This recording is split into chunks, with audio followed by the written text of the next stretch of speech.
দিন। রুশো ভাইয়া সেদিন বাড়ি ফেরার পর পুরো একটা দিন ঘরবন্দি ছিল। অনেক চেষ্টা করেছি কিন্তু কোনো কাজই হয়নি। রুশো ভাইয়া নিজের মতোই ঘরবন্দি থেকেছে। এদিকে রুশো ভাইয়ার হঠাৎ এরকম আচরণে খালুখালামুনি ভীষণ চিন্তায় পড়ে গিয়েছেন। কোনো বাবা-মাই বা তাদের সন্তানকে এভাবে ভেঙে পড়তে দেখতে পারবে? তাও রুশো ভাইয়ার মতো একজন হাস্যজ্জ্বল প্রাণবন্ত ছেলেকে। সেদিন ক্যাফে থেকে ভাইয়াকে অনেক বুঝিয়ে বাসায় নিয়ে আসি আমরা। ভাইয়াকে স্বাভাবিক করবার জন্য প্রাণপণ চেষ্টা চালাই, কিন্তু তার একটাই কথা, আমাকে একটু একা থাকতে দাও প্লিজ। ভাইয়ার এই কথার ওপর নির্ভর করেই একা থাকতে দেই আমরা তাকে। সাথে বড্ড ভয়ও হচ্ছিল, যদি কোনো ভুল করে বসে ভাইয়া।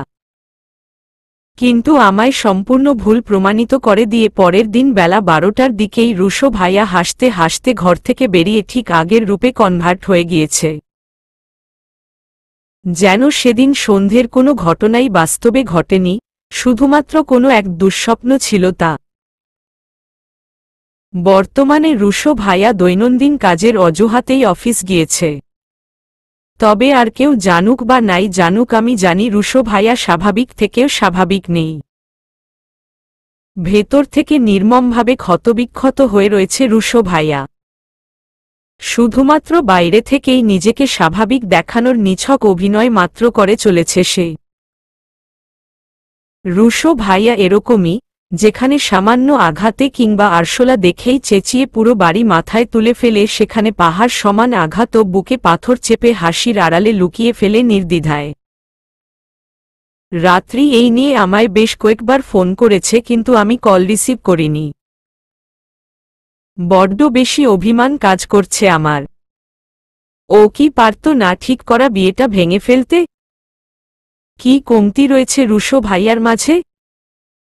তাছাড়া বিয়েটা তো হয়নি যে রুশো ভাইয়াকে মেনে নিতে ওর খুব বেশি সমস্যা হবার কথা। বিয়ে ঠিক হয়েছে মাত্র। এখনও হাতে সময় রয়েছে। ও কি পারত না আমার ভাইটার হাসি কেড়ে নেওয়ার বদলে তা 10 গুণ বাড়িয়ে দিতে? এদিকে নিবিড় ভাইয়া, অগ্নি ভাইয়া আর নিত্য আপুও চরমভাবে হতাশাগ্রস্ত। কি করবে কিছুই ভেবে পাচ্ছে না। অগ্নি ভাইয়া তো রাত্রিকে হাতের সামনে পেলে বোধহয় তেল ছাড়াই ফ্রাই করে ফেলে, এতটা রেগে আছে। নিত্য আপু বর্তমানে অগ্নি ভাইয়ার এই ফ্রাই করার বদবুদ্ধিটাকে প্রশমিত করে কোনো মানসম্মত সমাধান খুঁজে বের করার প্রচেষ্টায় নিয়োজিত হয়েছে। আর নিবিড় ভাইয়া রয়েছেন গভীর ভাবনায় মগ্ন। যেন ক্যালকুলাসের সবথেকে জটিল সমস্যাটা তিনি নিজের ব্রেইনের মধ্যেই খাতাকলম ক্যালকুলেটর ছাড়া সলভ করে ফেলবেন। রুশো ভাইয়া বলেছে রাত্রিকে যেন এই নিয়ে কোনো কথাই না বলি আমরা। ভাইয়ার মতে ভালোবাসার ভুলটা তো সেই করেছে। এখানে রাত্রির দোষ তো নেই। সে কি বলেছিল রুশো ভাইয়াকে যাতে তাকে ভালোবাসে? বলেনি তো। সেই হিসেবে তার কোনো দায় থাকে না কোনোভাবেই। মানছি রুশো ভাইয়ার লজিকে যুক্তি রয়েছে, কিন্তু ও যেহেতু দিদার ভাইয়াকেও ভালোবাসে না, সেই হিসেবে তো চাইলেই রুশো ভাইয়াকে হ্যাঁ বলতে পারত। But she didn't do that. She just refused my brother. সেই হিসেবে আমার তো অভিমান করা সাজেই। তাই তো কল ধরছি না ওর। ভার্সিটিও যেহেতু অফ, সেহেতু দেখা হবার চান্সও নেই। আমার ভাবনার মাঝেই হন্তদন্ত হয়ে বাসার সদর দরজা দিয়ে ভেতরে প্রবেশ করল কেউ। আমার ভাবনায় তার পায়ের খটমটে শব্দে বিচ্ছেদ ঘটায় সচেতন চোখে তাকালাম আমি সেই আগন্তুক এর দিকে। রাত্রি এক প্রকার ছুটে এসে আমার সামনে এসে দাঁড়িয়ে পড়ল। হাঁপাতে হাঁপাতে সে বলল, কল ধরছিস না কেন তুই? 2 দিন ধরে ফোনে পাচ্ছি না তোকে আমি। হিসেব আছে? রাত্রির ক্লান্ত মুখটায় এক পলক তাকিয়ে ছোট্ট একটা নিঃশ্বাস ফেলে তাচ্ছিল্যের হাসি হাসলাম আমি। ভাবলেশহীনভাবে জবাব দিলাম, হিসেব আছে। তো কি দরকার? বাড়িতে এলি যে? আমার এভাবে পাল্টা প্রশ্ন করাটা একদমই পছন্দ হলো না রাত্রির। রাত্রি আমায় জবাবে কিছু বলবে তার আগেই সোফা থেকে দাঁড়িয়ে পড়ল অগ্নি ভাইয়া। রাত্রির দিকে তেড়ে এসে ইচ্ছেমতো কথা শুনিয়ে কান ঝালাপালা করে দেবে সেই জন্য এগোতেই পেছনে থেকে হাত টেনে ধরল নিত্য আপু। টলমলে চোখের ইশারায় অগ্নি ভাইয়াকে বলল, প্লিজ সিন ক্রিয়েট করো না। অগ্নি ভাইয়া নিত্য আপুর কথা অমান্য করতে পারল না। দাঁতে দাঁত চেপে রাত্রির প্রতি রাগটাকে নিজের মধ্যেই দমিয়ে নিয়ে দ্রুত পায়ে ঘরে চলে গেল। ভাইয়াকে সামলাতে পেছনে পেছনে ছুট লাগালো নিত্য আপু। রাত্রি অগ্নি ভাইয়া আর নিত্য আপুর কার্যকলাপ পর্যবেক্ষণ করে ভ্রু কুঁচকাল। আমার দিকে মুখ ঘুরিয়ে প্রশ্ন ছুড়ল সে, কি হয়েছে রে সবার? এরকম ব্যবহার করছে কেন সবাই? রাত্রির এই ছোট্ট প্রশ্নটাই আমার অভিমানের আগুনে ঘি ঢালার জন্য যথেষ্ট ছিল। আর চুপ করে থাকতে পারলাম না আমি। এক প্রকার চেঁচিয়েই বলে উঠলাম, নিজেই তো সব করলি, এখন জিজ্ঞেস করছিস কি হয়েছে সবার? Like seriously? হা, তুই কি জানিস তুই শুধু একটা মন নয়, আমাদের পুরো ফ্যামিলির প্রত্যেকটা মানুষের মনে আঘাত দিয়েছিস। রুশো ভাইয়া আমার সাথে সবার কলিজার টুকরা। জানিস তো ভাইয়াকে কতটা ভালোবাসি আমরা। সেই আমরাই কিভাবে তাকে কষ্ট পেতে দেখব? কিভাবে চোখের সামনে দুমড়ে মুচড়ে শেষ হয়ে যেতে দেখব তাকে? যদি সম্ভব হতো তবে নিজের জান দিয়ে হলেও রুশো ভাইয়ার সেই আগের হাসি, যার মধ্যে কোনো অভিনয় নেই, নেই কোনো কৃত্রিমতা, সেই হাসিটা ফিরিয়ে দিতাম। কিন্তু আফসোস, জান দিলেও আর তা ফেরানো যাবে না, কোনোদিনও না। তোর জন্য, শুধুমাত্র তোর জন্য রুশো ভাইয়া না খেয়ে ঘরবন্দি ছিল, শুধুমাত্র তোর জন্যই আজ রুশো ভাইয়াকে হাসির আড়ালে কাঁদতে হচ্ছে। আমার ভাইটা আড়ালে আড়লে আর্তনাদ করছে, যার শব্দ বাস্তবে প্রতিফলিত না হলেও আমার বুকের মাঝে এসে বিঁধছে খুবই নির্মমভাবে। কথাগুলো বলার সময় আমার বুক ফেটে কান্না আসছিল। উচ্চারণের সময় আটকে আটকে যাচ্ছিল কথাগুলো। পারছি না নিজেকে শান্ত করতে। আমায় এভাবে উত্তেজিত হতে দেখে তৎক্ষণাৎ উঠে এসে আমায় এক হাত দিয়ে জড়িয়ে ধরে শান্ত করবার চেষ্টা চালাতে লাগলেন নিবিড় ভাইয়া। আমি চোখে জমে থাকা টলমলে জলগুলোর সাথে যুদ্ধে শেষমেশ হার মেনে নিয়ে ফুপিয়ে কেঁদে উঠলাম। নিঃশব্দে উনার বুকে মুখ গুজে চোখজোড়া থেকে নোনা জল নিঃসৃত করতে লাগলাম আমি। রাত্রি আমার কথার বিনিময়ে একটাটু শব্দও করল না। হাতের উল্টো পিঠ দিয়ে চোখের কোণে জমা নোনাজলগুলো মুছে নিয়ে উল্টো দিকে ঘুরে গেল সে। ধীর পায়ে বাড়ি থেকে বেরিয়ে যাবার জন্য পা বাড়াতেই পেছনে থেকে নিষেধাজ্ঞা আশায় থেমে গেল। নিবিড় ভাইয়া আমায় জড়িয়ে ধরেই কড়া গলায় থামো বলে উঠলেন। রাত্রি টলমলে চোখে পেছনে ফিরে তাকাতেই উনি বললেন, ছাদে এসো, কিছু কথা বলার আছে। তারপর যা সিদ্ধান্ত নেওয়ার তা তোমার ওপর। এখানে বাড়ির বড়রা চলে আসতে পারে। আমি চাই না নতুন করে কোনো সিন ক্রিয়েট হোক। বর্তমানে ছাদের রেলিং ধরে দৃষ্টি শূন্যে নিক্ষেপ করে দাঁড়িয়ে আছি আমি। আমার থেকে দুহাত দূরত্ব বজায় রেখে মাথা নিচু করে দাঁড়িয়ে আছে রাত্রি। নিবিড় ভাইয়া বেশ কিছুক্ষণ চুপ থেকে জোরে একটা শ্বাস নিলেন। আমার হাতের ওপর থেকে হাত সরিয়ে সোজাসুজি দাঁড়িয়ে পড়লেন রাত্রির মুখ বরাবর। ছোট্ট একটা নিঃশ্বাস ফেলে উনি রাত্রিকে উদ্দেশ্য করে প্রশ্ন করলেন, যার সাথে তোমার বিয়ে ঠিক হয়েছে সে কি তোমায় আগে থেকেই ভালোবাসে বা তুমি কি তাকে ভালোবাসো? উনার প্রশ্নে ভরকে গেল রাত্রি। আমতা আমতা করে সে বলল, না মানে, বিয়েটা তো পারিবারিকভাবেই ঠিক হয়েছে, সেহেতু বিয়ের পর তো রাত্রিকে থামিয়ে দিয়ে নিবিড় ভাইয়া কড়া গলায় বললেন, আমি এত কিছু জানতে চাইনি। Just answer, yes or no. Nibir ভাইয়ার এভাবে বলায় ভয়ে আঁতকে উঠল রাত্রি। এবার চরম অস্বস্তি নিয়ে সে জবাব দিল, না। বিনিময়ে নিবিড় ভাইয়া হাসলেন।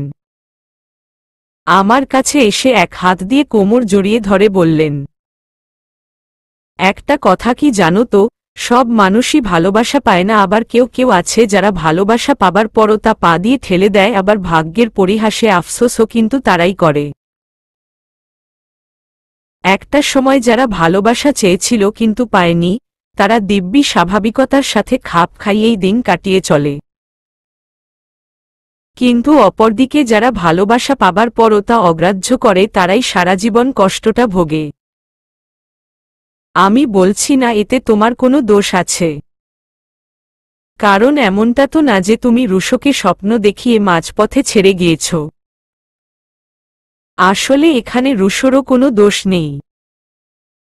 দোষটা শুধুই অনাকাঙ্ক্ষিত অনুভূতির, যা হয়ে যায় কোনো ছলে বলে কিংবা কৌশলে নয়, বরং অজান্তেই। অ্যাকচুয়ালি ভালোবাসা হয় নিঃস্বার্থ। কেউ যদি সত্যিকারে কাউকে মন দিয়ে ভালোবেসে ফেলে, তবে অপর পক্ষ থেকে উত্তরটা হ্যাঁই আসবে কি না তা না ভেবেই ভালোবাসে। একটু থেমে উনি সোজাসুজি আমার চোখের দিকে তাকালেন। ঠোঁটের কোণে মৃদু হাসি ফুটিয়ে বলতে শুরু করলেন, একটা কথা অনন্যাকেও কখনও বলা হয়নি যা আজ বলছি। ভার্সিটিতে প্রথম দিন পিঠে ওর হাতের স্পর্শেই শরীরে প্রথম এক শীতল স্রোত বয়ে যায় আমার। তবে সেদিকে খুব একটা পাত্তা দেইনি আমি, বরং রেগে গিয়েছিলাম। ওর পরও ও অনেক ভুল করে, হোক তা ছোট কিংবা বড়। তবুও অদ্ভুত অদ্ভুত সব কারণে ওর দিকেই মনটা টানত আমার। ওর করা প্রত্যেকটা ভুলের শাস্তি স্বরূপ আমার নজরের সামনে রাখতাম ওকে। জানি না কেন হতো এমন, তবে না চাইতেও ওর প্রতি ঝুঁকে পড়ি আমি। তারপর যখন জানতে পারি ও অগ্নির বোন, তখন অজান্তেই একটা খারাপ লাগা কাজ করেছিল মনের গহীনে। ভেবেছিলাম হয়তো ভুল কাউকে মন দিয়ে ফেলেছি। ভেবেছিলাম অগ্নি মানবে না, বরং বন্ধুত্বটাই নষ্ট হয়ে যেতে পারে। জানতাম অনন্যাকে পাব না, ও শুধুই আমার স্বপ্ন মাত্র। তবুও ভালোবেসেছি আমি, জেনে শুনে ওকে মনপ্রাণ দিয়ে ভালোবেসে গিয়েছি। হয়তো শুধু প্রকাশ করিনি, যার কারণেই তা আজও অজানা। আর আজ দেখো অনন্যা আমারই। উপরওয়ালা আগে থেকেই আমাদের জুটি মিলিয়ে রেখেছিল, ওকে পাওয়াটা বোধহয় তারই দৃষ্টান্ত। অগ্নিও আমার মতোই বেস্ট ফ্রেন্ডের বোনের প্রেমে পড়েছে, আর আজ তারাও কিন্তু এক। না আমি আর না অগ্নি কেউই কারো পথে বাধা হয়ে দাঁড়ায়নি। কারণ আমরা একে অপরকে চিনি, বিশ্বাস করি। শুধু একজন বেস্ট ফ্রেন্ড না, ভাইয়ের মতো ভালোবাসি, যার দরুনই হয়তো আমরা এরকম। এতটুকু বলেই উনি আমায় ছেড়ে দিলেন। দুধাপ রাত্রির দিকে এগিয়ে দুহাত ভাঁজ করে দাঁড়িয়ে আবারও বলতে শুরু করলেন, এখন নিশ্চয়ই ভাবছ এসব কথা আমি তোমায় কেন বলছি। অবশ্য কোনো কারণ ছাড়া বলছি না। কথাগুলো বলার যুক্তিসঙ্গত কারণও রয়েছে। রুশো ছেলেটাকে আমি এই প্রথম হাসির আড়ালে ভেঙে পড়তে দেখেছি। অথচ যেখানে ওর মুখে হাসি থাকলে সবার মুখে হাসি ফুটে উঠত, সেখানে আজ ওর মিথ্যে হাসি দেখে সবার মুখ ভার। রুশো কিন্তু তোমাকে একবারের বেশি দুবার মানাতে যায়নি, কারণ ও নিঃস্বার্থভাবে তোমায় ভালোবেসেছে। তোমার উত্তরের ভিত্তিতে নয়। ও হয়তো সেদিনও তোমায় মুখ ফুটে কথাটা বলতো না, যদি না অনন্যা ওকে জোর করত। অনন্যার ধারণা ছিল তুমি সিটি গোল্ড আর স্বর্ণের মধ্যে পার্থক্য বোঝো। সেই হিসেবে রুশোকে গ্রহণ করতে দুবার ভাববে না তুমি।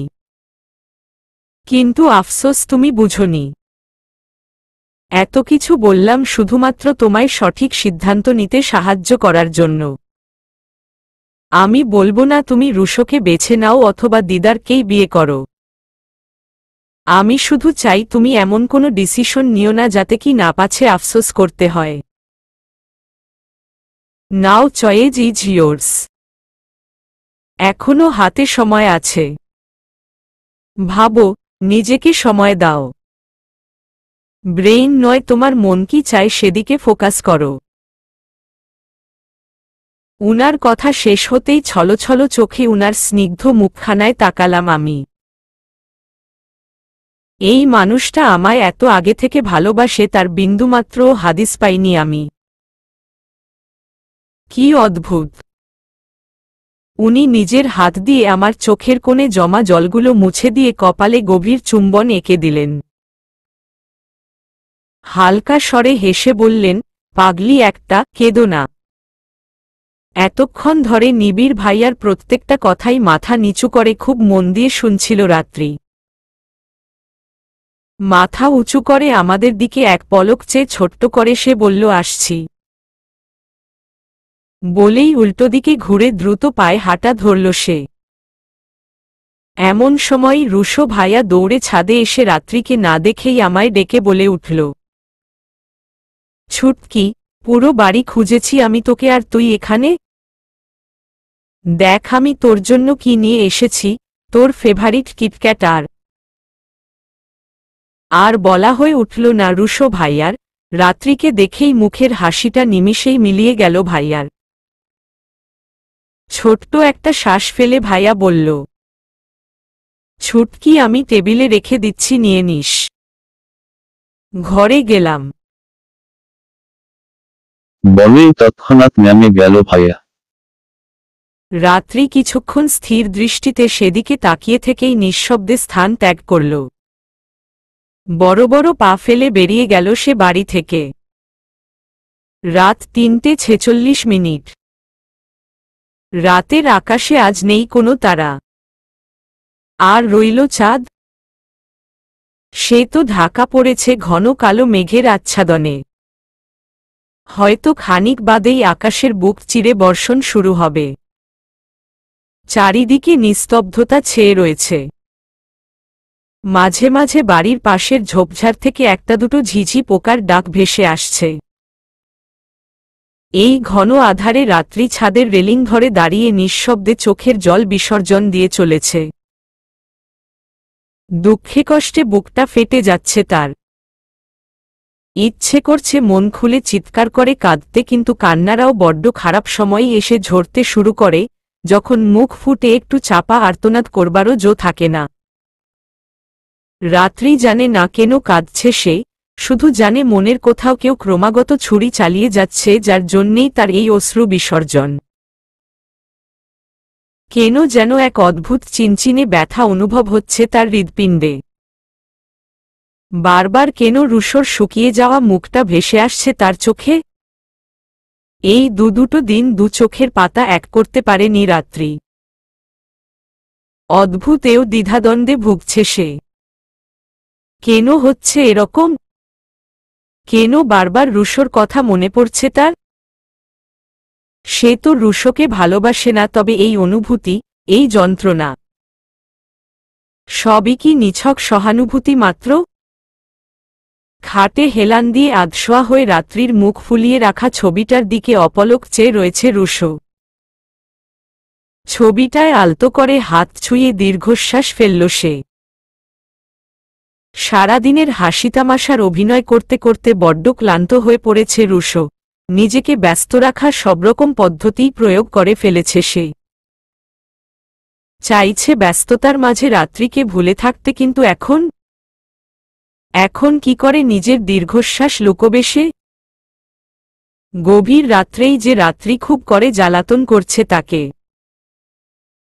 রুশো চাইছে ছবিটা সরিয়ে নিশ্চিন্তে ঘুমোতে, কিন্তু ঘুমেরাও যে বড্ড বেইমান। ইচ্ছে করেই তাকে আরও বেশি করে কষ্ট দেবার জন্য ধরা ছোঁয়ার বাহিরে চলে গেছে তারা। রুশো বুঝল, পারবে না সে রাত্রিকে ভুলতে, তাই ভোলার ব্যর্থ চেষ্টা করে বেকার আরও কষ্ট পাওয়ার কোনো মানেই হয় না। তার থেকে ভালো তার প্রেয়সীর মুখে হাসি দেখে বাকি জীবনটা পার করে দেওয়া। কি এমন হবে যদি রাত্রিকে সে না পায়? কিছু পাওয়ার আশায় তো ভালোবাসেনি সে রাত্রিকে। ভালোবাসার জন্যই ভালোবেসেছে তাকে রুশো।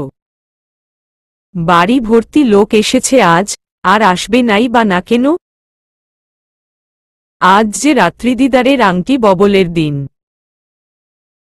সকলের মুখেই খুশি খুশি ভাব, শুধুমাত্র রাত্রি ছাড়া। যা লোক এসেছে তা শুধুই আত্মীয় স্বজনরাই। বাহিরের কাউকে অবশ্য ইনভাইট না করা হলেও অনন্যাদের পরিবারকে বলেছে রাত্রির মা। কিন্তু মিসেস অনামিকা ব্যস্ততার অজুহাতে আসতে পারবে না বলে জানিয়েছে। যাবেই বা কেন, যেখানে তার মেয়েই রাত্রির আংটি বদলের অনুষ্ঠানে যাবার নাম শুনে ফ্লাওয়ার বাজ ছুঁড়ে ফেলে ঘরে দরজা দিয়ে বসেছে। ঘরের এক কোণে মনমরা হয়ে গুটিসুটি মেরে বসে রয়েছে রাত্রি। পার্লার থেকে দুটো মেয়ে এসেছে তাকে সাজাতে, কিন্তু রাত্রি সাফ সাফ মানা করে দিয়েছে তাদের। ইচ্ছের বিরুদ্ধে কারি বা এনগেজমেন্টে সাজতেন ইচ্ছে করবে? সেরকমই রাত্রিরও আজ সাজতেন ইচ্ছে করছে না। যেখানে সামান্য মার্কেট যাবার পথেই সাজুগুজু করতে করতে 1 ঘন্টা পার করে ফেলে, সেখানে আজ মেয়ের মুখে সাজতেন অসম্মতি দেখে চিন্তায় পড়ে গিয়েছেন রাত্রির মা। হয়তো দিদারের সাথে কোনো কিছু নিয়ে কথা কাটাকাটি হয়েছে কিনা সন্দেহ করে দিদারকে ডেকে পাঠালেন তিনি। দিদার আসতেই রাত্রির মা করুণ চোখে বলে উঠলেন, দিদার, বাবা দেখো না রাত্রি কেমন মুখভার করে রয়েছে। সাজতেন চাইছে না, তুমি একটু ওর সাথে কথা বলে বুঝাও। দিদার ফুপির হাতে হাত রেখে তাকে আশ্বস্ত করে বলল, চিন্তা করো না ফুপি, আমি দেখছি। ঘর থেকে পার্লার থেকে আসা মেয়েগুলোকে বাহিরে বসতে বলে ঘরে ঢুকল দিদার। রাত্রি এক ধ্যানে পলকহীনভাবে আকাশের পানা চেয়ে রয়েছে। হঠাৎ কাঁধে কারোর স্পর্শ অনুভব করাই ভ্রম কাটল তার। ব্যস্ত হয়ে বলল সে, এ কি ভাইয়া আপনি? বসুন বসুন। দিদার রাত্রিকে ব্যস্ত হতে মানা করে সন্দেহের চোখে পাল্টা প্রশ্ন করে বসল, তুমি কি এই বিয়েতে রাজি নও? বিনিময়ে রাত্রি মাথা নিচু করে চুপ করে রইল। দিদার নীরবতাই সম্মতির লক্ষণ মেনে নিয়ে ছোট্ট একটা শ্বাস ফেলল। কিছুক্ষণ চুপ করে থেকে সে বলল, পারিবারিকভাবে বিয়ে ঠিক হয়েছে, তার মানে এই নয় যে বিয়েটা করা ছাড়া দ্বিতীয় কোনো পথ খোলা নেই। দিদার কথায় চমকে উঠল রাত্রি। অবাক দৃষ্টিতে চোখ তুলে তাকিয়ে এসে কিছু বলবে তার আগেই আবারও দিদার বলে উঠল, রুশোকে ভালোবাসো রাত্রি? দিদারের এবার প্রশ্নে আগের থেকেও বেশি চমকে উঠল সে। মুখ ফুটে না বলতে চাইলেও কোথাও একটা বাধা দিচ্ছে। রাত্রি এবারও কোনো জবাব দিতে পারল না। ফ্যালফ্যালে চোখে স্রেফ চেয়েই রইল সে। দিদার হালকা হেসে বলতে শুরু করল, আমি তোমার ইচ্ছের বিরুদ্ধে তোমায় বিয়ে করতে চাই না রাত্রি। তুমি হয়তো নিজেই বুঝতে পারছো না তুমি ঠিক কি চাইছ। আচ্ছা, আমি তোমায় কয়েকটা প্রশ্ন জিজ্ঞেস করি, তুমি শুধু হ্যাঁ কি না উত্তর দেবে। প্রথমত, রুশোকে দেখতে না পেলে কি তোমার কোনো কিছুর শূন্যতা অনুভব হয়? দ্বিতীয়ত, সেদিন রুশো তোমায় প্রপোজ করাই কি তুমি কি ইচ্ছে করেই তাকে উপেক্ষা করবার জন্যে মুখ লুকিয়ে বেরিয়ে গিয়েছিলে? আর তৃতীয়ত, গভীর রাত্রে তোমার কি তার কথা মনে পড়ে খুব করে? রাত্রি ছলছল চোখে মাথা নাড়িয়ে সম্মতি জানাল। দিদার হাসল। চুলগুলো কপাল থেকে সরিয়ে বলে উঠল, কংগ্রাচুলেশনস, তুমি রুশোকে ভালোবেসে ফেলেছ। আর দেরি করো না, এক্ষুনি বলে ফেলো ওকে। আমি আগে জানলে সেদিনই তোমায় ওর হাতে তুলে দিয়ে চলে আসতাম। আর দেরি যাবে না। আমি নিচে গুয়ে ব্যাপারটা সামলে নিচ্ছি, কেউ বিয়ে ভাঙা নিয়ে তোমায় প্রশ্ন করবে না, চিন্তা করো না। গো রাত্রি, ডু ইট ফাস্ট। বলেই হাত দিয়ে বেস্ট অফ লাক ইশারা করে ঘর থেকে বেরিয়ে গেল দিদার। রাত্রি এখনও ঘোরের মধ্যে রয়েছে। তবে কি সত্যিই সে রুশোকে ভালোবেসে ফেলেছে? হ্যাঁ, ভালোবাসে সে রুশোকে। শুধু এতদিন ধাঁধার মধ্যে আটকে ছিল সে। রাত্রি আর দেরি করল না। এক ছুটে গিয়ে ড্রয়ার থেকে ফোনবুকটা বের করে অনন্যাদের বাড়ির সকলের নম্বর ঘাঁটতে ব্যস্ত হয়ে পড়ল। একবার অনন্যা বলেছিল যদি ওকে ফোনে না পাওয়া যায় তবে এই দুটো নম্বরে কল করতে। ভালো করে নম্বরের পাশের নামগুলো দেখে নিতেই মুখে হাসি ফুটে উঠল রাত্রির। কারণ ওখানে একটা নম্বর অনন্যার মায়ের আর অপর নম্বরটি রুশোর। রাত্রি ফোনবুক থেকে মোবাইলে নম্বরটা তুলে নিল তৎক্ষণাৎ। জোরে জোরে বার কয়েক শ্বাস টেনে নিয়ে ডায়াল করল রুশোর নম্বরে। অফিস থেকে বাড়ি ফিরছে রুশো। আকাশে আজও মেঘ করছে ভীষণ। মাঝরাস্তাতেই বৃষ্টি না শুরু হয় এই দোয়া করতে করতেই গাড়ি চালিয়ে যাচ্ছে সে। এমন সময় ফোনের স্ক্রিনে আননোন নম্বর ভেসে উঠায় ভ্রু কুচকাল রুশো। আননোন নম্বর দেখে তোয়াক্কা না করে আবারও ড্রাইভিংয়ে মনোযোগ দিল সে। রিং বাজতে বাজতে কেটে যেতেই আবারও বেজে উঠায় একরাশ বিরক্তি নিয়ে কল রিসিভ করল রুশো। কানে ব্লুটুথ থাকায় ড্রাইভিংয়ে প্রবলেম হবে না ভেবে গাড়ি থামাল না সে। ওপাশ থেকে চিরচেনা কণ্ঠস্বর ভেসে আসতেই থমকে গেল রুশো। জোরে স্বরে ব্রেক কষে থেমে গেল সে। রুশোকে চুপ থাকতে দেখে এবার রাত্রি কান্নাই করে ফেলল। রুশো, আমাকে মাফ করে দিন। আমি অনেক কষ্ট দিয়ে ফেলেছি আপনাকে। আর কষ্ট দিতে পারবো না আমি, কারণ এই কয়দিনে আমি বুঝে গিয়েছি যে আমিও আপনাকে নিজের অজান্তেই ভালোবেসে ফেলেছি। I love you Rusho. ভালোবেসে ফেলেছি আমি আপনাকে। রুশো নিজের কানকে বিশ্বাস করতে পারছে না। কি বলছে এসব রাত্রি? সেও তাকে ভালোবেসে ফেলেছে? এ কি আদৌ বাস্তব নাকি নিছক স্বপ্ন মাত্র? রুশোর মুখ থেকে আওয়াজ বেরোচ্ছে না। একরকম ঘোরের মধ্যে ডুব দিয়েছে সে। এমন সময় ফুল স্পিডে একটি নিয়ন্ত্রণহীন ট্রাক রুশোর গাড়ির দিকে এগোতে দেখেই হুঁশ এল রুশোর। ট্রাকটি যে ব্রেক ফেইল করেছে তা স্পষ্ট। রুশো ও শিট বলে গাড়ি ঘুরিয়ে সরাতে নিলেই প্রকাণ্ড এক শব্দ আলোড়ন সৃষ্টি করে রাত্রির কানে। রাত্রি উত্তেজিত হয়ে চেঁচিয়ে বলে উঠে, রুশো! রোড অ্যাক্সিডেন্ট শব্দটা কানে পৌঁছতেই পুরো শরীর নিস্তেজ হয়ে এলো আমার। সামান্য আওয়াজ করবার মতো শক্তি অবশিষ্ট নেই যেন। অ্যাক্সিডেন্ট শব্দটা আমার ডিকশনারিতে খুবই সুপরিচিত হলেও রোড অ্যাক্সিডেন্ট শব্দটা না আমার ডিকশনারির পাতা ঘাটলে পাওয়া যাবে আর না আমার কল্পনার রাজ্যে। এই শব্দটাকে আমি ছোট থেকেই বড্ড বেশি ভয় পাই। আর আজ সেই শব্দটাই আঘাত হানল রুশো ভাইয়ার ওপর। আজ বিকেলবেলায় অগ্নি ভাইয়া আর আমি বাড়ির দোলনায় গা এলিয়ে দিয়ে প্রকৃতির হাওয়া গা মাখছিলাম। এই মেঘলা দিনে একলা ঘরে থাকে না তো মন লাইনটার সাথেই যেন মিলে গিয়েছে আজকের দিনটা। যেহেতু নিবিড় ভাইয়া বা নিত্য আপু কেউই ছিল তাই ভাইয়া আর আমিই বেরিয়েছিলাম একটু রিল্যাক্স করতে। এমনিতেই কারো মন ভালো নেই রুশো ভাইয়ার চিন্তায়। তার ওপর ঘরে বসে একা একা বড্ড তমসাবৃত লাগছিল।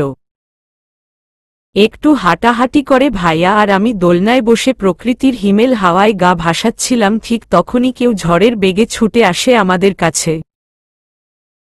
ব্যক্তিটিকে দেখবার জন্য সচেতন চোখে তাকাতেই আঁতকে উঠি আমি। আর যাই হোক, রাত্রির ওপর অভিমান থাকলেও ওকে এভাবে কাঁদতে দেখে ধরে রাখতে পারিনি নিজেকে। চটজলদি উঠে পড়ে ব্যস্ত হয়ে কি হয়েছে জিজ্ঞেস করতেই রাত্রিবার কয়েক জোরে জোরে শ্বাস টেনে হাঁপাতে হাঁপাতে বলে, রুশোর অ্যাক্সিডেন্ট হয়েছে। হয়তো গাড়ি চালাচ্ছিলেন। হঠাৎ তীব্র আওয়াজে হর্ন দিতে দিতে বিকট শব্দে ফোনের লাইন কেটে যায়। আমি সাথে সাথেই ছুটে বেরিয়ে এসেছি। তোর নম্বরে অনেকবার ডায়াল করেছি কিন্তু তুই ধরিসনি। তোদের কাছে আসার পথেই আবার উনার নম্বর থেকে কল আসে। আমি রুশো ভাইয়া ভেবে রিসিভ করতেই ওপাশ থেকে কেউ বলে এই ফোনের মালিককে রাজশাহী মেডিকেল কলেজ হসপিটালে ভর্তি করানো হয়েছে। রোড অ্যাক্সিডেন্টে খুবই বাজে অবস্থা, তাড়াতাড়ি চলে আসুন। সেই শুনেই আমি ছুটে তোদের জানাতে এসেছি। প্লিজ, তোর যত রাগ আছে তুই পড়ে ঝাড়িস। আমাদের রুশোর কাছে যেতে হবে। রাত্রির বলা বাক্যের শুধুমাত্র রোড অ্যাক্সিডেন্ট শব্দটাই তীক্ষ্ণভাবে আঘাত হানছে আমার মস্তিষ্কে। অগ্নি ভাইয়া রাত্রি পুরো কথা শুনবার আগেই না হহ বলেই চেঁচিয়ে পাগলের মতো হন্তদন্ত হয়ে ছুটতে ছুটতে গাড়ি বের করতে গিয়েছে। রাত্রিও ছুটেছে ভাইয়ার পেছনে পেছনে। মাঝখান থেকে শুধু মূর্তির মতো দাঁড়িয়ে রয়েছি। রাত্রির পুরো কথাটার অর্থ পুরো 3 মিনিট পর বুঝতে পেরে কাঁপা কাঁপা পায়ে ছুট লাগালাম আমি। অগ্নি ভাইয়া গাড়ি বের করে আমায় ধরে বসিয়ে দিয়ে স্টার্ট দিল তৎক্ষণাৎ। এত স্পিডে গাড়ি এর আগে কোনোদিনও ভাইয়া চালিয়েছে কিনা স্মৃতির পাতায় নেই আমার।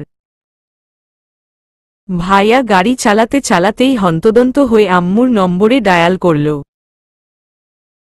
আম্মু কল রিসিভ করতেই অগ্নি ভাইয়া দাঁত দিয়ে ঠোঁট চেপে চোখে জমা নোনাজলগুলো গড়তে না দিয়ে বলে উঠল, আম্মু যেখানেই থাকো এক্ষুনি মেডিকেল হসপিটালে চলে এসো। রুরুশোর অ্যাক্সিডেন্ট হয়েছে। আন্টি আঙ্কেলকে জানিয়ে দিও। বলেই ফোনটা কেটে আবারও তীব্র গতিতে ছুটে চলল হসপিটালের উদ্দেশ্যে। আজ যেন এতটুকু পথ বড্ড বেশি বলে মনে হচ্ছে আমার। মাথাটা কেমন যেন ঝিমঝিম করে চলেছে। রাত্রি এতক্ষণে কান্না করতে করতে হেঁচকি তুলে ফেলেছে। কিছুদূর যেতেই রাস্তার একপাশে ভিড় জমায় ভিড়ের কেন্দ্রবিন্দুতে দৃষ্টি নিক্ষেপ করলাম আমি। একটি গাড়ি দুমড়ে মুচড়ে উল্টো হয়ে রাস্তার পাশের বটগাছটায় লেগে রয়েছে। গাড়িটা ঠিক কেমন বা কোনো কোম্পানির তা চেনারও বিন্দু মাত্র অবকাশ নেই। অগ্নি ভাইয়া ভিড় দেখেও সেদিকে পাত্তা দিল না। ভাইয়ার কাছে বর্তমানে মুখ্য শুধুই রুশো ভাইয়ার কাছে পৌঁছানো। আর রাত্রি একনাগাড়ে কান্না করছে, যার ফলে এদিকটা নজরেই পড়ল না তার। শুধুমাত্র উইন্ডোর পাশ থেকে মাথাটা হালকা উঁচু করে দেখলাম আমি। তবে কি এটাই রুশো ভাইয়ার গাড়ি? অবশেষে অপেক্ষার প্রহর শেষ হল। 20 মিনিটের রাস্তা 15 মিনিটেই পার করে গাড়ি থেকে নেমে পড়লাম তৎক্ষণাৎ। একই সময় আমাদের সামনে ব্রেক কষল একটা হোয়াইট কার। গাড়িটা চিনতে বেশি বেগ পেতে হল না আমার। এই গাড়িতে বহুবার চড়ে চরকার মতো ঘুরেছি আমি। নিবিড় ভাইয়া আর নিত্য আপু গাড়ি থেকে নেমে দৌড়ে আমাদের কাছে আসলো। বুঝতে বাকি নেই এই মধ্যে আম্মুই ফোন করে উনাদের জানিয়েছেন। নিবিড় ভাইয়াদের বাসা হসপিটালের খুব কাছে হওয়ার সুবাদেই অল্প সময়ের মধ্যেই পৌঁছে গিয়েছেন উনারা। নিবিড় ভাইয়া আমার কাছে এসে আমার ডান হাতটা শক্ত করে নিজের হাতের মুঠোয় আঁকড়ে ধরে এগোতে লাগলেন। আমিও উনার সাথে তাল মিলিয়ে এগোতে লাগলাম। বর্তমানে নিজেকে একটা রোবটের মতো বলেই মনে হচ্ছে আমার। কেমন যেন অনুভূতি শূন্য অনুভূতি। আমি এখনো ঘোরের মধ্যে রয়েছি। বিশ্বাস করতে পারছি না নিজের কানকে। সবকিছু কেমন যেন এলোমেলো লাগছে আমার। অতি শোকে পাথর টাইপ অবস্থায় উপনীত হয়েছি আমি। হসপিটালে ঢুকেই এক ছুটে রিসেপশনিস্টের কাছে গেলাম আমরা। আমাদের পেছনে পেছনে নিত্য আপু, অগ্নি ভাইয়া আর রাত্রিকে সামলাতে সামলাতে হসপিটালের ভেতর প্রবেশ করল। আমাদের দেখে রিসেপশনিস্ট নরম গলায় শান্ত হয়ে বলে উঠলেন, how can I help you? Nibir ভাইয়া হসপিটালের রিসেপশনিস্টের কাছে গিয়ে একটা শুকনো ঢোক গিয়ে ব্যস্ত হয়ে প্রশ্ন ছুড়লেন, ররুশো, প্রায় 1 ঘন্টা আগে রোড অ্যাক্সিডেন্ট কেসে যাকে অ্যাডমিট করানো হয়েছে সে কোথায়? আমরা ওর বাড়ির লোক। নিবিড় ভাইয়ার কথায় মাথা নিচু করে ফেলল রিসেপশনের মেয়েটা। এভাবে মাথা নিচু করে চুপ হয়ে যাওয়ায় ক্ষেপে গেল অগ্নি ভাইয়া। রেগেমেগে ভাইয়া বলল, কি হলো, চুপ করে আছেন কেন? বলুন রুশো কোথায়? কোথায় আমার ভাই? মেয়েটা অগ্নি ভাইয়ার ধমক খেয়ে কেঁপে উঠল, নিজেকে সামলে নিয়ে কাঁপা কাঁপা গলায় জবাবে বলে উঠল, আপনারা দেরি করে ফেলেছেন। পেশেন্টকে অ্যাডমিট করানোর পর আইসিইউয়ে নিয়ে যার আগেই উনি শেষ নিঃশ্বাস ত্যাগ করেন। একটু থেমে মেয়েটা আবারও বলে উঠল, বডি রাখা আছে, বাড়ির লোক আসারই অপেক্ষায় ছিলাম আমরা। মেয়েটার বলা বাক্যগুলো মেনে নিতে পারিনি আমরা কেউই। সাথে সাথেই নিস্তেজ শরীরটা ক্রমশই ছেড়ে দিয়ে ধপ করে ফ্লোরে বসে পড়লাম আমি। মাথাটা ঘুরছে, চারদিক থেকেই কেমন যেন আধার ঘনিয়ে আসছ। অগ্নি ভাইয়া রেগেমেগে আবারও মেয়েটিকে উদ্দেশ্য করে বলল, ফাইজলামি করার জায়গা পান না? কি যা তা বলছেন? আপনি একজন রিসেপশনিস্ট হয়ে এই ধরনের জঘন্য মিথ্যে বলছেন, আপনার সাহস তো কম না। মেয়েটি ভয়ে ভয়ে অগ্নি ভাইয়াকে শান্ত হতে বলে ডক্টরকে ডাক দিল। এর মাঝেই উনি আইসিইউর দিকে যেতে গিয়ে ডাক পড়ায় আমাদের দিকে এগিয়ে এলেন। মেয়েটি আজকের অ্যাক্সিডেন্ট কেসের পেশেন্টের বডি আমাদের দেখাতে অনুরোধ করতেই মুখ কালো করে ফেললেন ডক্টর। এর মধ্যেই হন্তদন্ত হয়ে আম্মু আব্বু, খালু খালামুনি হসপিটালে প্রবেশ করল। খালামুনি অশ্রুসিক্ত নয়নে অগ্নি ভাইয়াকে ঝাঁকিয়ে জিজ্ঞেস করল, রুশো কোথায়? কোথায় আমার ছেলে? কি হয়েছে ওর? অগ্নি ভাইয়া খালামুনিকে শান্ত হতে ইশারা করে বলে উঠল, দেখো না খালামুনি, এরা আমাদের সাথে মজা করছে। কি সব আজে বাজে বকছে। বলছে রুশো নাকি আর নেই। বলেই কান্না করতে লাগল অগ্নি ভাইয়া। এতক্ষণ ধরে আটকে রাখা নোনা জলগুলো আর বাঁধ মানল না তার। অঝরে ঝরতে শুরু করল তারা নির্মমভাবে। রাত্রি একেবারেই স্তব্ধ হয়ে পড়েছে। এত বড় শক নিতে পারেনি সে। সব আমার জন্য হল। আমি দোষী, খুখুনি, আমি বাক্যটা বার কয়েক আওড়াতেই জ্ঞান হারিয়ে ফ্লোরে পড়ে গেল রাত্রি। নার্সরা রাত্রিকে সেন্সলেস হতে দেখে ধরে তৎক্ষণাৎ উঠিয়ে একটি কেবিনে নিয়ে যাবার জন্য ছুট লাগাল। অগ্নি ভাইয়ার বলা রুশো আর নেই কথাটা বজ্রপাত সৃষ্টি করল সকলের ওপর। খালু খালামুনিরা নিজেদের সামলাতে পারল না। কোনো বাবামাই বা জীবিত থাকতে নিজের একমাত্র সন্তানের মৃত্যুর খবর শুনে নিজেদের ঠিক রাখতে পারবে? আম্মু আব্বু নিজেরাই শোকে ভেঙে পড়েছে। ওদের আর কি সামলাবে? নিবিড় ভাইয়া আমার পাশে বসে পড়ে আমায় নিজের বুকের সাথে চেপে ধরলেন, উদ্দেশ্য আমায় সামলানো। অথচ আমি পাথর। নিত্য আপু কি করবে কিছুই বুঝে উঠতে পারছে না। আমাদের শোকে শোকাহত যেন পুরো হাসপাতালের প্রতিটি সদস্য। আমাদের এভাবে ভেঙে পড়া অবস্থা দেখে ডক্টর দীর্ঘশ্বাস ফেলে বলতে লাগলেন, আমরা আপনাদের মনের অবস্থা বুঝতে পারছি, কিন্তু প্লিজ আপনারা বাস্তবতা মানতে শিখুন। পেশেন্টের অবস্থা ভীষণ ক্রিটিক্যাল ছিল। প্রচুর ব্লাড বেরিয়েছিল। সেই হিসেবে আমরা যত দ্রুত সম্ভব তার ট্রিটমেন্ট করাতে আইসিইউতে নিয়ে যাবার আগ মুহূর্তেরই তিনি মারা যান। We are sorry. আমাদের হাতে কিছুই করার ছিল না। জন্মমৃত্যু সবই উপরওয়ালার হাতে। আপনারা অপেক্ষা করুন। বডি রাখা আছে, একটু পরই আপনাদের হাতে ছেড়ে দেওয়া হবে, বলেই দুজন নার্সকে বডি নিয়ে আসতে ইশারা করলেন। ডক্টরের আদেশ মতো চোখের ইশারায় সম্মতি জানিয়ে স্থান ত্যাগ করে ছুটল তারা লাশ নিয়ে আসার জন্য। আম্মু আব্বু, খালামুনিকে খালু সহ সবাই কাঁদছে। অগ্নি ভাইয়া পাগলের মতো আর্তনাদ করে যাচ্ছে। নিবিড় ভাইয়ার বুকের মাঝে মাথা রেখেই উনার ফুপিয়ে কেঁদে ওঠার ধ্বনি শুনতে পাচ্ছি আমি তীব্রভাবে। আমারও ইচ্ছে করছে কাঁদতে, খুব করে কাঁদতে। কিন্তু না, আমি কাঁদতে পারছি না। পাথরে পরিণত হয়ে গিয়েছি আমি। আমার প্রাণ থেকেও বোধ হয় নেই। রুশো ভাইয়ার মৃত্যুটা কেউই মানতে পারছে না। আর না পারছি আমি। তবে কি আর কেউ আমায় ছুটকি বলে ডাকবে না? মাঝরাতে ঘুম না আসায় কেউ কি আর বলবে না এই ছুটকি আইসক্রিম খাবি? অফিস যাওয়ার সময় কি তবে আর কেউ জিজ্ঞেস করবে না আসার সময় তোর জন্য কি নিয়ে আসব রে ছুটকি? কেউ কি আর মজার মজার জোকস বলে হাসাবে না? খুশির মুহূর্তে কেউ কি আর হাত ধরে নাচবে না? কেউ কি আর বাড়িটা মাথায় করে রাখবে না?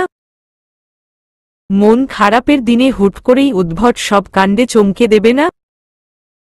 বাড়িটা কি তবে নিঃস্ব হয়ে যাবে?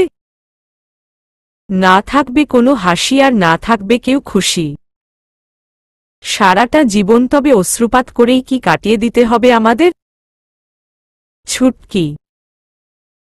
হঠাৎ সেই চিরচেনা কণ্ঠস্বর কানে ভেসে আসতেই চটজলদি মাথা উঁচু করে সচেতন চোখে তাকালাম আমি। মাথায় ব্যান্ডেজ, তার একপাশে জমাট বাঁধা রক্ত, পায়ের হাঁটুতে প্যান্টের ছিঁড়ে যাওয়ায় ভেতরের ছিলে যাওয়ায় ক্ষতটা স্পষ্ট। রুশো ভাইয়াকে এই অবস্থায় হেঁটে আরো দুধাপ এগোতে দেখেই হুঁশ ফিরল আমাদের। না, এটা কোনো স্বপ্ন নয়, এ বাস্তব। ছেড়ে যায়নি রুশো ভাইয়া আমাদের। রুশো ভাইয়াকে দেখে সবাই যে যার স্থান ছেড়ে উঠে দাঁড়ালাম। নিবিড় ভাইয়া অবাক হয়ে হাতের বাঁধন আলগা করতেই আমি এক ছুটে গিয়ে রুশো ভাইয়াকে ঝাপটে ধরলাম। ভাইয়ার বুকে কিল ঘুষি মারতে মারতে অবশেষে কান্নায় ভেঙে পড়লাম আমি।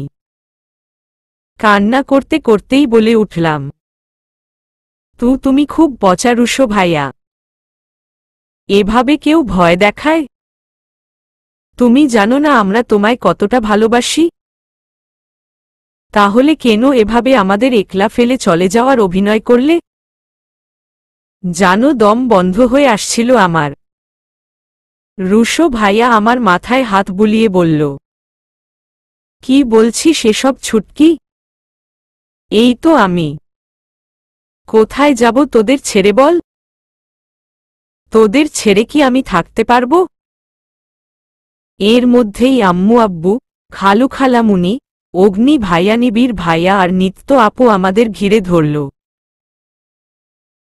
আমি রুশো ভাইয়াকে ছেড়ে দিতেই খালামুনি রুশো ভাইয়ার গালে মাথায় হাত বুলিয়ে দিয়ে শক্ত করে জড়িয়ে ধরে কান্না করতে লাগল। সবার চোখ থেকেই এতক্ষণ বেদনার অশ্রু ঝরলেও এখন তা প্রাপ্তির অশ্রুকণায় পরিণত হয়েছে। খুব কাছের মানুষটাকে হারাতে হারাতে আবারও ফিরে পেয়ে সবার চোখ থেকেই খুশির অশ্রুপাত ঘটছে।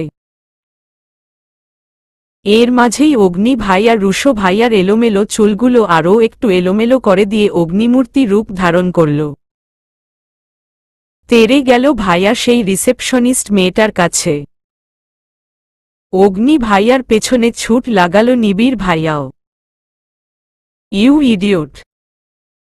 জিন্দা মানুষটাকে কিভাবে আপনারা মৃত ঘোষণা করেন? জানেন পরিবারের ওপর দিয়ে ঠিক কি পরিমাণ ঝড় বইছিল? মানুষের ইমোশন নিয়ে খেলতে আপনাদের লজ্জা করে না? রিসেপশনের মেয়েটা ভয়ে আতকে উঠে আমতা আমতা করে বলে উঠল, we are extremely sorry sir. কোথাও একটা গণ্ডগোল হয়েছে মেবি, বলেই সেই ডক্টরকে ডেকে পাঠালো মেয়েটা। ডক্টর আসতেই অগ্নি ভাইয়া দাঁতে দাঁত চেপে বলল, আপনারা যে বললেন আমার ভাই অ্যাক্সিডেন্টে মারা গিয়েছে? আরে ওই তো আমার ভাই, দিব্যি বেঁচে আছে। কোনো কিছু শিওর না হয়ে একজন জ্যান্ত মানুষকে তার পরিবারের কাছে কিভাবে আপনারা মৃত বলতে পারেন? ডক্টর রুশো ভাইয়াকে দেখে চমকে উঠলেন, বিস্ময় বলে উঠলেন, আরে ইনি কেন ভিকটিম হতে যাবেন? ইনিই তো ভিকটিমকে হসপিটালে নিয়ে এসেছেন। তখনই একজন ভদ্রলোক রিসেপশনের সামনে ভিড় জমতে দেখায় এগিয়ে এলেন। আমাদের উদ্দেশ্য করে বলে উঠলেন, আপনারা কি আজকের অ্যাক্সিডেন্টের ভিকটিমের বাড়ির লোক? এই ফোনটা অ্যাক্সিডেন্ট স্পটে পড়েছিল। আমি ফোনটা তুলে নিয়ে কল লিস্টে প্রথম যার নম্বর দেখি তাকেই ফোন করে আসতে বলেছিলাম, কিন্তু পেশেন্ট তো ট্রিটমেন্টের আগেই মারা গেল। বলেই অগ্নি ভাইয়ার দিকে ফোনটা এগিয়ে দিলেন লোকটি। ফোনটা ভালো করে দেখে নিয়ে ভাইয়া বলল, আরে এত রুশোর ফোন! ওহ গড, কি হচ্ছে এসব? এত কনফিউশন কেন?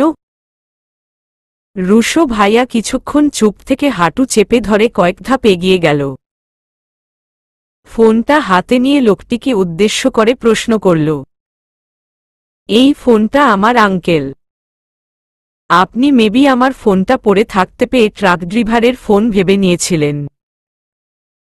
রুশো ভাইয়ার কথায় লোকটা অবাক হয়ে কপালে চিন্তার ভাঁজ ফেলে পাল্টা প্রশ্ন করে বসল,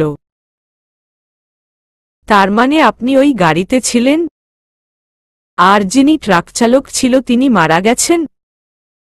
বিনিময়ে রুশো ভাইয়া একটা দীর্ঘশ্বাস ফেলে বলে উঠল, জি আঙ্কেল। ট্রাকটা আমার গাড়িতে ধাক্কা মেরে উল্টে ফেলে দিলেও ড্রাইভারেরই মাথায় খুব খারাপভাবে চোট লেগেছিল। আর আমার ফোনটাও তখন আকস্মিক ঘটনায় হাত থেকে পড়ে গিয়েছিল। আপনি বোধহয় গাড়ির উমন বাজে অবস্থা দেখে ভেবেছিলেন ভিকটিম গাড়ির ভেতরে যিনি ছিল তিনি, বাট অ্যাকচুয়ালি হয়েছে তার উল্টো। ফোনটা আমার হলেও ভিকটিম আমি নই। এবার কনফিউশন যেন আরও কয়েক গুণ বেড়ে গেল। মাথার মধ্যে ভনভন করে হাজারো প্রশ্ন জটপাকিয়ে একাকার হতে লাগল। নিবিড় ভাইয়া অনেক ভেবেও অবশেষে সমীকরণের সমাধান করতে না পেরে প্রশ্ন করলেন, তাহলে কিভাবে কি হল? রুশো ক্লিয়ার করে বলো ফার্স্ট টু লাস্ট। রুশো ভাইয়া সবাইকে শান্ত হতে বলে জোরে একটা দম ফেলে বলতে শুরু করল, আজ অফিস থেকে বাড়ি ফিরছিলাম এমন সময় রাত্রি আমায় কল করে। কল রিসিভ করে ওর গলা শুনেই আমি গাড়ি থামিয়ে ফেলি। এমন সময় ওর কথার মাঝেই একটা ট্রাক নিয়ন্ত্রণ হারিয়ে ঠিক আমার দিকেই আসছিল। সম্ভবত ব্রেক ফেইল করেছিল। আমি গাড়ি ঘুরিয়ে তৎক্ষণাৎ সরে যাব তার আগেই ট্রাকটা সজোরে আমার গাড়িতে আঘাত করে। আমি সুযোগ বুঝে গাড়ির দরজা খুলতেই গড়িয়ে এক সাইডে পড়ে যাই। ঠিক তখনই ফোনটা আমার হাত থেকে পড়ে যায় যতদূর সম্ভব। আর ট্রাকের আঘাতে গাড়ি উল্টে গিয়ে বেশ কিছুদূর গিয়ে থামে। ট্রাকটা বিপরীত দিকে ঘুরে গিয়ে একটা গাছের সাথে ধাক্কা খেয়ে থেমে যায়, কিন্তু ভেতরে ভীষণ বাজেভাবে চোট পায় ট্রাক ড্রাইভার। আপাতদৃষ্টিতে দেখলে মনে হবে ট্রাক ড্রাইভারের কিছু হয়নি, যা হওয়ার গাড়ির ভেতরে যে ছিল তার হয়েছে, বাট ভাগ্যক্রমে আমি বেঁচে যাই আর মাথায় গভীরভাবে চোট লাগায়, প্রচুর ব্লিডিং হয় ট্রাক ড্রাইভারের। কথায় আছে, না রাখে আল্লাহ মারে কে। আমার কপালে আর হাঁটুতে চোট লাগে স্রেফ। নিজেকে সামলে নিয়ে কয়েকজন লোকের সাহায্যে উনাকে তৎক্ষণাৎ হসপিটালে নিয়ে আসি আমি। ট্রিটমেন্টের পেমেন্ট আমি করব বলেই অ্যাডমিট করিয়ে দেই উনাকে, আর আমার ড্রেসিং করিয়ে নেই পাশের কেবিনে। খুব করে প্রে করেছিলাম যাতে উনি বেঁচে যান, কিন্তু শেষ রক্ষা আর হয়নি। ট্রিটমেন্টের আগেই মারা গেলেন উনি। বলেই ঠোঁট চেপে ধরে চোখ দুটো বুজে নিয়ে দীর্ঘশ্বাস ফেলল রুশো ভাইয়া। এমন সময় আশেপাশে চোখ বুলিয়ে নিয়ে সকলেই নিস্তব্ধ অবস্থায় আবিষ্কার করলাম আমি। হঠাৎ সবার মধ্যে দুজনকে দেখতে না পেয়ে ব্যস্ত হয়ে পড়লাম। অভিমানের পাহাড় যেখানে আকাশ সমান ছিল, বর্তমানে তা শুধুই ধোঁয়াশা। আমি ভুল ছিলাম। ভেবেছিলাম কোথাও না কোথাও ভাইয়ার অ্যাক্সিডেন্টের পেছনে রাত্রির দোষ রয়েছে, কিন্তু রাত্রির আদৌ কোনো দোষ নেই। গাড়ি স্থির থাকা অবস্থাতেই অ্যাক্সিডেন্টটা ঘটে, যেহেতু ট্রাকটা নিয়ন্ত্রণহীন ছিল। আম্মু রাত্রি, ও তো সেন্সলেস হয়ে পড়েছিল। কোথায় ও? আর নিত্য আপু? ভেতর থেকে একজন নার্স এসে আম্মুকে উদ্দেশ্য করে বলে উঠল, একটু আগে যিনি সেন্সলেস হয়ে পড়েন, উনাকে ঘুমের ইনজেকশন দিয়ে রাখা হয়েছে। এমনিতেই শরীর অনেক ফুরবল ছিল, তার ওপর এত বড় একটা শক নতে পারেননি। নার্সকে পাশ কাটিয়ে নিত্য আপু আমাদের কাছে এসে দাঁড়িয়ে বলে উঠল, রাত্রি ভাবছে রুশো ভাইয়ার অ্যাক্সিডেন্টের জন্য ও দায়ী, তাই সেন্স ফেরা মাত্রই সেই এক কথা বলেই ছোটাছুটি করছিল। এমন চলতে থাকলে আবারও সেন্সলেস হয়ে যেত। অনেক বোঝানোর পরও ওর সাথে না পেরে ইনজেকশন দিয়ে শুইয়ে রেখেছি। বাড়ি নিয়ে গিয়ে একেবারে রুশো ভাইয়াকে দেখালেই হয়তো শান্ত হবে ও। নিত্য আপুর কথা নিশ্চিত হলাম আমরা। রুশো ভাইয়া হাঁটু চেপে ধরে ছুটতে ছুটতে কেবিনে গেল রাত্রির কাছে। ক্ষণিকের মধ্যেই রাত্রিকে কোলে করে নিয়ে ফিরল রুশো ভাইয়া। যেখানে এমনিতে হাঁটতেই ব্যথায় কুকিয়ে উঠছে, সেখানে রাত্রিকে কোলে নিয়ে কত সুন্দর নির্দ্বিধায় এগিয়ে চলল ভাইয়া। এর মধ্যে অগ্নি ভাইয়া বিল পে করিয়ে নিল। হসপিটাল থেকে বেরিয়ে রওনা হলাম আমরা সেই আগের ঠিকানায়, আমাদের বাসভবনে। রাত্রিকে বিছানায় শুয়ে দিয়ে ওর হাতটা শক্ত করে নিজের হাতের মুঠোয় পুরে এক নজরে তার মুখখানায় তাকিয়ে আছে রুশো ভাইয়া। যেন কতষ্ট দিন তৃষ্ণার্ত ছিল এই মুখখানা দেখবার জন্য। খুব কম ডোজেরই ইনজেকশন পুশ করাই কিছুক্ষণের মাঝেই জ্ঞান ফেরার কথা রাত্রির। এই মুহূর্তে রুশো ভাইয়া আর রাত্রিকে নিজেদের মধ্যে স্পেস দেওয়া দরকার, তাই আমরা বেরিয়ে এলাম ঘর থেকে। দরজাটা চাপিয়ে দিয়ে স্বস্তির নিঃশ্বাস ফেললাম আমি। আন্টির নম্বরে কল করে জানিয়ে দিলাম যাতে চিন্তা না করে, রাত্রি এখানেই আছে। কপালে ভাঁজ ফেলে চোখ পিট পিট করে খুলতেই রুশোকে এক ধ্যানে নিজের দিকে তাকিয়ে থাকতে দেখে এক লাফ মেরে উঠে শক্ত করে জড়িয়ে ধরল রাত্রি। এভাবে হুট করে জড়িয়ে ধরায় হতভম্ব হয়ে গেল রুশো। রাত্রি রুশোকে জড়িয়ে ধরেই ফোপাতে ফোপাতে বলে উঠল, আপনি ঠিক আছেন রুশো? আমার জন্য আপনার অ্যাক্সিডেন্ট হয়েছে। আমি খুনি। আমি মেরে ফেলেছি আপনাকে। আমায় শাস্তি দিন। মেরে ফেলুন আমায়। রুশো বুঝল রাত্রি তাকে আত্মার সাথে তুলনা করছে মাত্র। ব্যাপারটায় সে নিজেই আহাম্মক হয়ে গিয়েছে, রাত্রিকে কি সামলাবে। রুশো জোরে একটা শ্বাস নিল। সে নিজেও রাত্রিকে নিজের বাহুডোরে শক্ত করে জড়িয়ে আবদ্ধ করে নিল। রাত্রির কানের কাছে মুখ নিয়ে গিয়ে মৃদু স্বরে বলে উঠল, আমি বেঁচে আছি অ্যাটম বোম। মরে ভূত হয়ে যায়নি। এত তাড়াতাড়ি তোমার ভালোবাসা না পেয়েই চলে যাব ভাবলে কি করে চলবে?